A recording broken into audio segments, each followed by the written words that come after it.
Saludo a todos los alumnos del Seminario Bíblico de Fe y les doy la bienvenida a esta aula virtual que las circunstancias nos obligan a tener. La materia que vamos a cursar es Epístolas Paulinas 1 y vamos a avanzar lo más que podamos. Vamos a tratar de tener la mayor cantidad de contenidos posibles.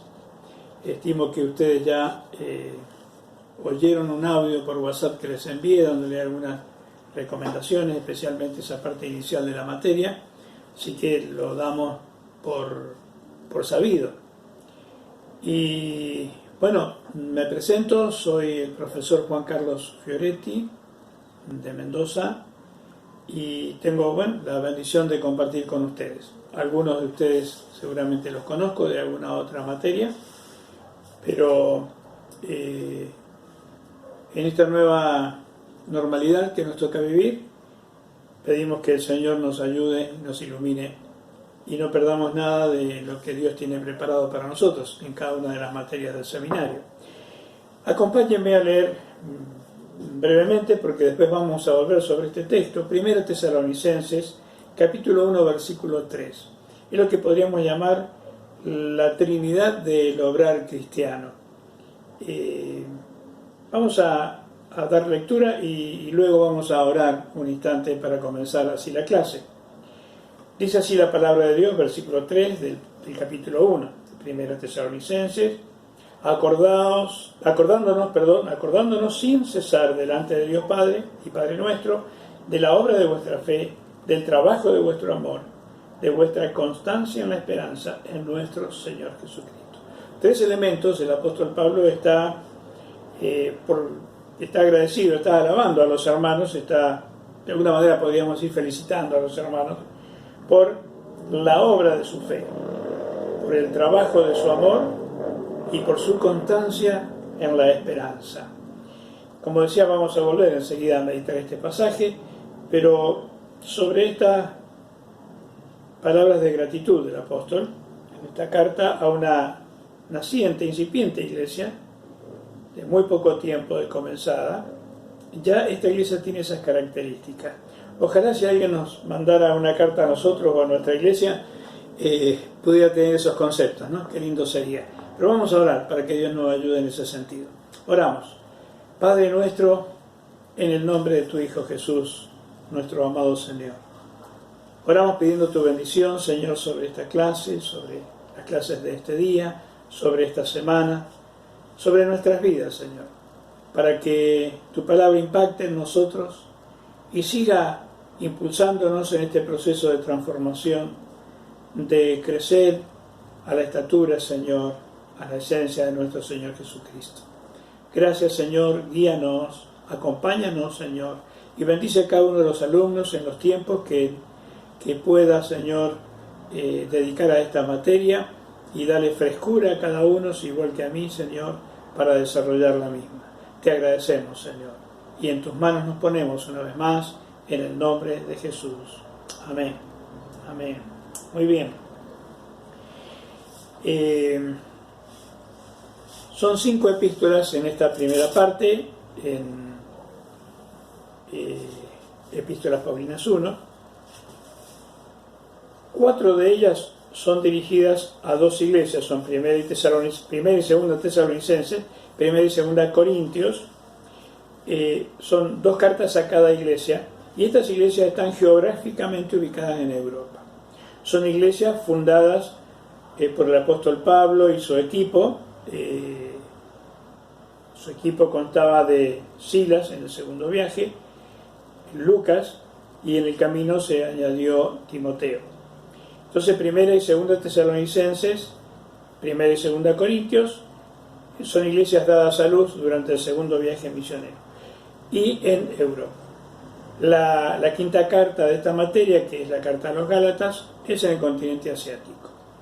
El primer viaje misionero que Pablo hizo con Bernabé y con Juan Marcos en un tramo, recorrió las zonas de Asia. Galacia está al norte de Antioquía de Siria y al sur de la provincia romana de Asia Menor, hoy Turquía.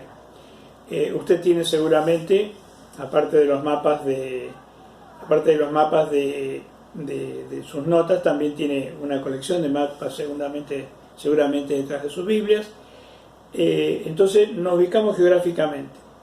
Tesalónica y Corinto están en Europa, Gálatas o Galacia o las iglesias de Galacia están en Asia. Gálatas fundada en el primer viaje misionero y Tesalónica y Corintio Gálatas en el primer viaje misionero y Tesalónica y Corintios en el segundo viaje misionero. Bien. Recordamos que las epístolas se estudian en orden cronológico, no en el orden que está en la Biblia, por eso vamos a comenzar con Tesalonicenses primero. Una introducción al segundo viaje misionero de Pablo. Yo quiero dirigirme allí e invitarlo a que usted abra su Biblia en Hechos de los Apóstoles, capítulo 16. El viaje misionero ha comenzado antes de este relato. En el capítulo 16 de Hechos, versículo 6, Pablo, ahora con Silas, con Lucas, en el primer viaje, este viaje lo hicieron con Bernabé, pero ahora Pablo está recorriendo las iglesias que fundó en el viaje anterior, y es en el continente asiático. Entonces, llegan al puerto de Troas, hoy Turquía, y algo extraño sucede. Yo voy a dar lectura, Hechos capítulo 16, versículo 6 en adelante. Dice, atravesando Frigia, Asia, y la provincia de Galacia, le fue prohibido por el Espíritu Santo hablar la palabra en Asia. Note esto. Pablo y Bernabé en el primer viaje, Pablo y Silas, Lucas en el segundo viaje, han sido enviados por la iglesia con imposición de manos, enviados y encomendados a la gracia de Dios y enviados por el Espíritu Santo. Y el Espíritu Santo promete acompañarles. Entonces, es extraño que el mismo Espíritu que los está enviando les prohíba entrar a determinado lugar. Fíjese, les fue prohibido por el Espíritu Santo hablar la palabra en Asia, en la provincia de Asia Menor. Entonces quisieron pasar más al norte. Sería muy importante que usted ubique geográficamente estos lugares. Intentaron ir a Bitinia. Bitinia y Ponto son lugares contiguos, cercanos, y que la administración romana lo había convertido en una sola provincia, una sola administración, Ponto y Bitinia. Recuerde esos nombres, porque enseguida los vamos a volver a ver. Y bueno, cuando llegan a Misia, intentaron ir a Bitinia, pero el Espíritu Santo no se lo permitió. No sabemos qué medio usó el Espíritu Santo para decirle no, pero fue no. Entonces están varados en el puerto de Troas y ¿para dónde vamos? ¿Qué hacemos? Es un desconcierto. Y sigue relatando el versículo 8, pasando junto a Misia, descendieron a Troas y se le mostró a Pablo una visión de noche. Una visión de noche. Generalmente de noche, si Dios va a hablarnos por sueño. Pero si es una visión, el que la recibe debe estar despierto. Y acá nos podemos imaginar tranquilamente que Pablo está desvelado. Está desvelado. Señor, ¿cómo sigue esto? Nos enviaste y ahora nos prohibís. Señor, ¿cuál es tu plan? Bien, en esa visión se le muestra un varón macedonio. Idioma, características, rasgos, ropa. Bien, no quedó duda para él que era un varón macedónico. Y la palabra es: pasa a Macedonia y ayúdanos. Bien, conocemos esta historia. Y dice Lucas, que es el que está escribiendo Hechos de los Apóstoles, dice, cuando vio la visión, Pablo vio la visión, enseguida procuramos partir para Macedonia, dando por cierto que Dios nos llamaba para que les anunciásemos el Evangelio. Interesante también, ¿no?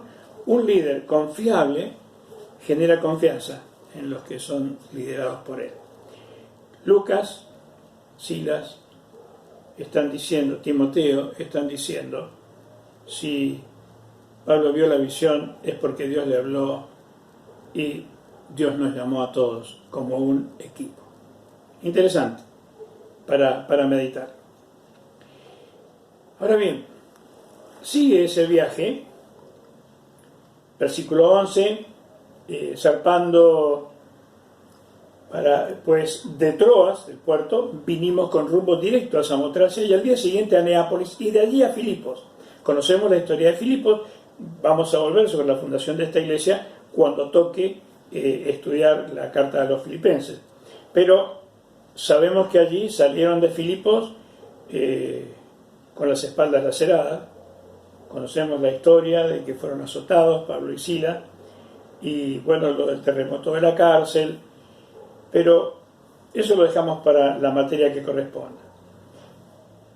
Vuelvo al versículo 12. Y de allí a Filipos, que es la primera ciudad de la provincia de Macedonia, y una colonia romana.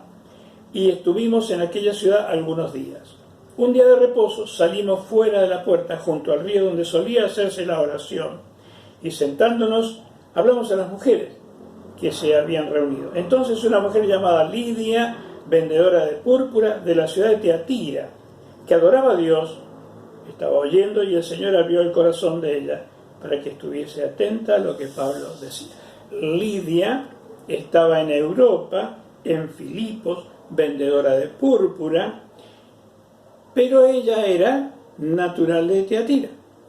Tiatira no es Europa. Tiatira es la provincia de Asia Menor, donde el Espíritu Santo le acaba de prohibir entrar al apóstol Pablo. Casualidad, yo no tengo un dato bíblico para decir, no, Lidia le dio una carta y lo recomendó con fulano de tal, entonces después pudo entrar a Éfeso. No tengo cómo decir eso. Pero es curioso que la primera persona que se convierte no es europea, sino es asiática, es de la provincia donde el Espíritu Santo acaba de impedirle entrar, de prohibirle entrar. No era el momento oportuno. Parece que en ese cruzar a Europa, Dios le iba abriendo las puertas para retornar a Asia con el Evangelio nuevamente. Bien, la historia de Lidia mayormente la conocemos, se vuelve a estudiar en la epístola a los filipenses. ¿Qué más podemos decir de ese viaje? Si avanzamos un poquito más en ese mismo viaje, en Hechos capítulo 18, versículos 1 al 5, Hechos 18, 1 al 5, dice así: después de estas cosas, Pablo salió de Atenas y fue a Corinto, y halló a un judío llamado Aquila, natural del Ponto, Bitinia, el norte, recién venido de Italia con Priscila su mujer, por cuanto Claudio, el emperador, había mandado que todos los judíos saliesen de Roma. Fue a ellos y como era del mismo oficio, se quedó con ellos. Trabajaban juntos, pues el oficio de ellos era hacer tiendas. Conocemos también mayormente esto. Ahora bien, en principio, ¿de dónde eran Aquila y Priscila? Venían de Roma, pero ellas eran del Ponto, Bitinia. Qué curioso, justamente el segundo lugar donde el Espíritu Santo no les permitió entrar. Y ahora se encuentra, podemos decirlo en palabras nuestras, con contactos para esos lugares. El Espíritu Santo no les dijo no, les dijo todavía no, porque luego vemos florecer iglesias, lo vemos a Pablo al final de este mismo viaje, y usted lo puede ver, el mismo capítulo 18, versículo 19, cuando va regresando después de haber fundado las iglesias de Filipo, de Tesalónica, haber predicado en Berea, en Atenas, regresa y fíjese a dónde va. Capítulo 18, versículo 18 y 19. Mas Pablo, habiéndose detenido aún muchos días allí, después se despidió de los hermanos y navegó a Siria, y con él Priscila y Aquila, habiéndose rapado la cabeza en Cencrea porque tenía hecho voto, eso es otro tema que no toca ahora, y llegó a Éfeso, donde al principio del viaje le había sido prohibido entrar, a la provincia de Asia Menor. Éfeso es el centro neurálgico de la provincia de Asia. Y los dejó allí a Priscila y Aquila. Y luego, digamos, como dato anecdótico o histórico, figura como que la iglesia de Éfeso fue fundada durante el tercer viaje misionero de Pablo, pero en realidad comienza al final de ese segundo viaje. Es simplemente un comentario. Conoce a Lidia, que es natural de la zona de la provincia de Asia Menor. Conoce a Aquila y Priscila, que son naturales de Bitinia y Ponto, que es una sola provincia de administración romana. Tal vez son etnias distintas, pero la administración política en ese momento era romana, era una sola provincia, una sola región. Bien, eso era algo anecdótico. En ese segundo viaje, donde va a fundar las iglesias, dos de las iglesias a las que esta primera parte de la materia va dirigida, encontramos esas curiosidades, ¿no? Bien,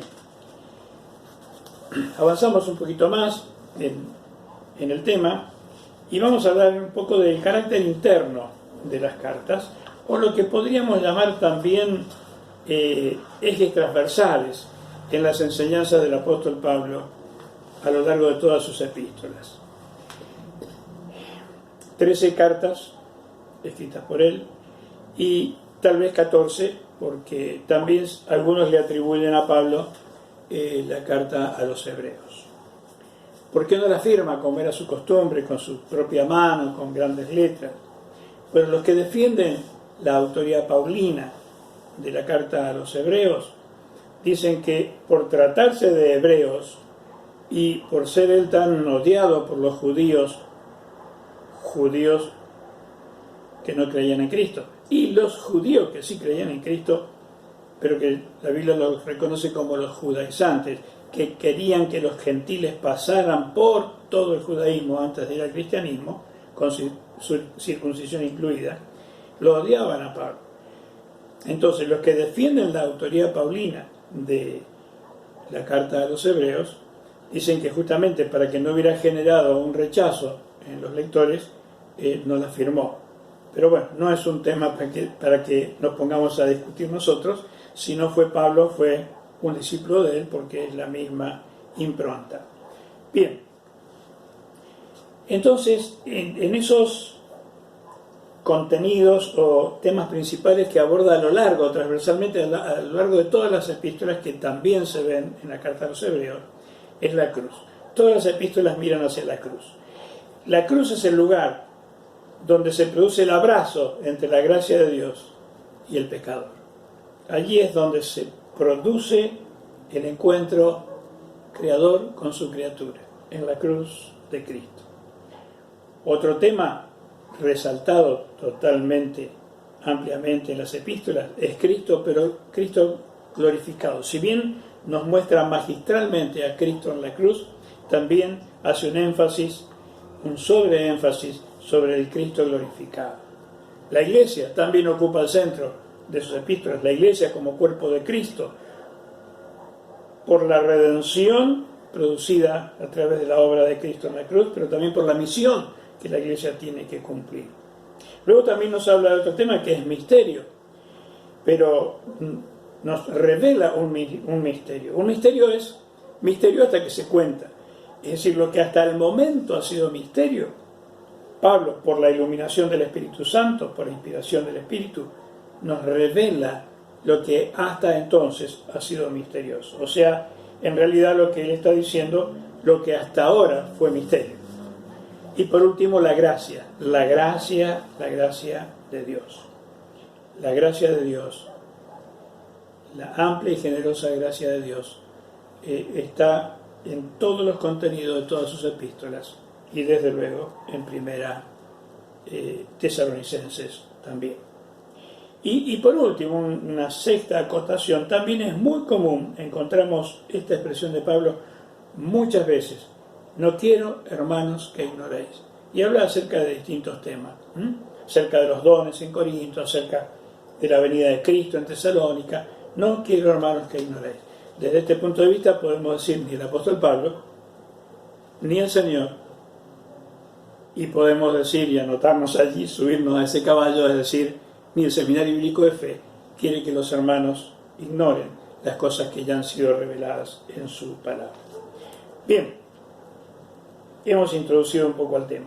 Vamos ahora al proceso fundacional de la iglesia de Tesalónica, para ir entrando en tema ya. Y a eso lo tenemos en Hechos capítulo 17, que usted seguramente ya lo leyó, y tomamos desde el capítulo 16, versículo 40, el último versículo del capítulo 16, Hechos de los Apóstoles. Entonces, saliendo de la cárcel, ¿se acuerda? La paliza, los azotes,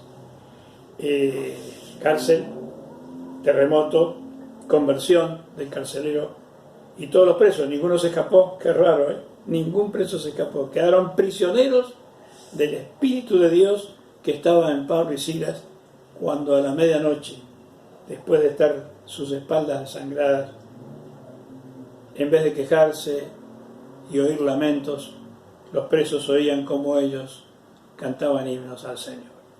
Y eso los cautivó. Un terremoto raro. Como mendocino les puedo decir que lo primero que sucede en un terremoto es que las puertas se traban. Ahí todas las puertas se abrieron. Quedaron en libertad para escapar y nadie se escapó. Cuando iba a suicidarse el carcelero, porque usted sabe que se le escapaba un preso y el carcelero tenía que cumplir la misma pena que el preso. Y Pablo observa eso, le grita: no te hagas daño, estamos todos aquí. No se escapó ningún preso. Era entendible que Pablo y Silas no se escaparon, pero no se escapó ninguno. Quedaron cautivados de esos hombres, azotados, sin embargo agradecidos a Dios. Que Dios nos ayude a parecernos un poquitito a ellos también en nuestras situaciones críticas. Pero bien, en ese proceso fundacional de la iglesia, con las espaldas laceradas, ¿no? Algo que yo me pregunto, no sé por qué el apóstol Pablo y Silas, evidentemente que estaban en la misma situación, no presentaron sus credenciales de ciudadanos romanos antes que los azotaran, y sí lo hicieron después. Es algo que le voy a preguntar a Pablo cuando me encuentre con él en el reino de los cielos. ¿Por qué se tuvo que aguantar semejante paliza cuando, si él decía que era ciudadano romano, no le podían pegar? Pero es otro tema también. Bien, salidos de la cárcel, y por favor váyanse de la ciudad, pasando por Anfípolis y Apolonia, llegaron a Tesalónica, donde había una sinagoga de los judíos. Y Pablo, como acostumbraba, fue a ellos y por 3 días de reposo discutió con ellos. Otra vez a la sinagoga. Una vez entró a una sinagoga y lo apedrearon. Otra vez entró a una sinagoga y se les armó un alboroto tremendo en Tesalónica. Pero él iba siempre a una sinagoga. Donde no tenemos registro de que haya entrado a una sinagoga es en Filipo. Como era una colonia romana, probablemente todavía no había una colectividad judía que hubiera meritado una sinagoga. Por eso el lugar de reunión de los que creían en un único Dios verdadero era la orilla del río. Pero bien, entonces vamos a Tesalónica. Entra a la sinagoga de ellos. 3 días de reposo, 3 cultos. Le dieron la palabra en 3 sabat, en 3 días sábados de la celebración judía. Y aprovechó muy bien el tiempo, declarando y exponiendo por medio de las Escrituras que era necesario que el Cristo padeciese y resucitase de los muertos, y que Jesús, a quien yo os anuncio, decía él, es el Cristo. Algunos de ellos, de los judíos de la sinagoga, creyeron y se juntaron con Pablo y con Silas, y de los griegos piadosos gran número, y mujeres nobles no pocas. Griegos piadosos. Eran gentiles monoteístas. Creían en el Dios de Israel. Pero a diferencia de los prosélitos eran los gentiles que creían en el Dios de Israel, adoptaban la fe judía, con circuncisión incluida, las fiestas, todos los rituales judíos, y eran recibidos en el contexto de la sinagoga. Pero los hombres piadosos eran hombres monoteístas, creían en el Dios de Israel, pero no habían pasado por el judaísmo, por así decirlo. Creían en un solo Dios verdadero. Y a eso se les llamaban los hombres piadosos. Entonces teníamos los judíos, los prosélitos y los hombres, en este caso griegos piadosos, y mujeres de la nobleza, no poco. Bien heterogénea esta iglesia. Pero entonces, versículo 5, los judíos que no creían, teniendo celos, tomaron consigo algunos ociosos. Eso quiere decir que les pagaron para que armaran ese lío. Hombres malos, y juntando una turba alborotaron la ciudad y asaltando la casa de Jasón procuraban sacarlos al pueblo. Es decir, procuraron un linchamiento. Pero no hallándolos, trajeron a Jasón y algunos hermanos ante las autoridades de la ciudad gritando, imaginémonos esa escena: estos que transforman el mundo entero también han venido acá, trastornadores. Y eso nos toca a nosotros, hermanos. Trastornar. Movimiento de torno es un movimiento circular en torno a un eje. Es decir, la sociedad va siempre dando vuelta sobre el mismo círculo vicioso del pecado. Pero cuando llega el Evangelio a un lugar, es como una palanca que hace que salte esa sociedad, esa comunidad, de girar sobre el eje del pecado y comience a girar sobre el eje del Evangelio de Jesucristo. Entonces, eso es lo que molestaba. Estos que trastornan el mundo entero, lo sacaron de su comodidad pecaminosa para mostrar algo mejor, algo diferente. Los cuales Jasón ha recibido. Bien, entonces, quiero dejar un bocadito en este asunto también. Conflicto en el proceso de fundación de la iglesia. La iglesia se funda en medio de un alboroto. En 3 cultos que no estaban dirigidos por Pablo, solamente se les da un espacio para que participe. En 3 cultos queda una hermosa iglesia establecida. Y, bien, tienen que salir corriendo también. Todavía no se le han cicatrizado. Desde la paliza que le pegan en Filipo, 3 semanas estuvieron, o 3 fines de semana, estuvieron en Tesalónica, se armó el alboroto y tuvieron que evacuarlo, sacarlo a Pablo de Sila de noche, por urgencia, y llegan a Berea. Versículos 10 y 11. Inmediatamente los hermanos enviaron de noche a Pablo y a Silas hasta Berea, y ellos, habiendo llegado, entraron en la sinagoga de los judíos. Otra vez la sinagoga. Ay, yo no sé, yo me meto no sé dónde, pero él otra vez en la sinagoga. No le importa lo que va a suceder, sí le importa que algunos acepten a Cristo. Y dice algo interesante aquí. Los de Berea, versículo 11. Estos, los de Berea, judíos de Berea, eran más nobles que los que estaban en Tesalónica, pues recibieron la palabra con toda solicitud, escudriñando cada día las Escrituras para ver si estas cosas eran así. Así que creyeron muchos de ellos, y mujeres griegas de distinción, y no pocos hombres. ¡Wow! No tenemos una carta a la iglesia de Berea, pero ¿sabes qué? Que las cartas, las epístolas se originan en base a conflictividades que se arman en las iglesias. Y parece que Berea no tuvo, porque eran nobles. ¿En qué hacía? Y mire, es muy extraño que bajo la autoridad paulina, si bien es Lucas el que... pero Lucas está bajo la autoridad apostólica de Pablo, que escriba algo que suene hasta como discriminatorio. Esto es más noble que los otros. Con todo lo que luego se va a decir de los hermanos de Tesalónica, elogios muy, muy buenos, pero los de Berea eran más nobles. ¿Por qué? Porque no se quedaban con lo que le decían. Iban y verificaban en las Escrituras para ver si esas cosas eran así. Yo creo que se puede decir, o no, no sé, usted dirá, de los alumnos del Seminario Bíblico de Fe, del cuerpo de profesores, del seminario, del directorio, estos son más nobles que otros. Que no suene como discriminatorio. ¿Por qué? Porque escudriñan en las Escrituras cada día. Bien, repito ese concepto, no quiero que suene a discriminatorio, porque hay otros seminarios también, y muy buenos, y gracias a Dios por ellos también. Bien, entonces, vemos ese proceso entre crisis, entre azotes, entre alborotos.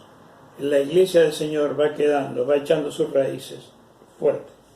Bien, vamos a las notas. Creo que tenemos el mismo formato de notas. Entonces, podríamos ir a la página 16. Yo he hecho una muy rápida síntesis de las anteriores, más lo que usted ha leído. En la página 16, bueno, en la 15 vemos que Tesalónica era, en una nueva administración romana, era la capital administrativa de Macedonia. Y en 3 fines de semana, en 3 sábados seguidos, razonando, discutiendo con los judíos de la sinagoga de Tesalónica, algunos creyeron. Vamos a ver ahí, es el punto 6 de su página 16, en el caso de que tengamos las mismas notas, que creo que sí, se nos habla de la ocasión de la carta.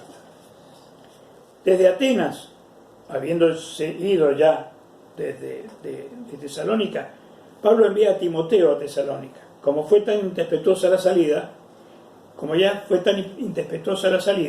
entonces no tuvieron tiempo ni siquiera de despedirse. Entonces manda a Timoteo para que regrese. ¿Y qué le encomienda a Timoteo? ¿Para qué lo envía? 4 razones para el envío de Timoteo. Desde Atenas, Pablo envió a Timoteo a Tesalónica para informarse de cómo estaban los creyentes bajo tales circunstancias. También para que los confirmara como iglesia, como cuerpo de Cristo. Para que los fortaleciera en la fe y para que los consolara. Porque así como el alboroto hizo que Pablo y Silas tuvieran que salir respetuosamente, que Jasón sufriera las consecuencias y todo eso, también la iglesia naciente tenía problemas. Entonces, 4 razones por las cuales Timoteo regresa a Tesalónica para informarse, porque le traiga datos a Pablo, para confirmarlo en la fe, para fortalecerlo en la fe y para consolar. El informe que Timoteo le trae lo pone muy feliz, muy, muy feliz. Y ahí sí, el texto que habíamos leído al principio, en 1 Tesalonicenses, las noticias que regresan con Timoteo son que esta iglesia había permanecido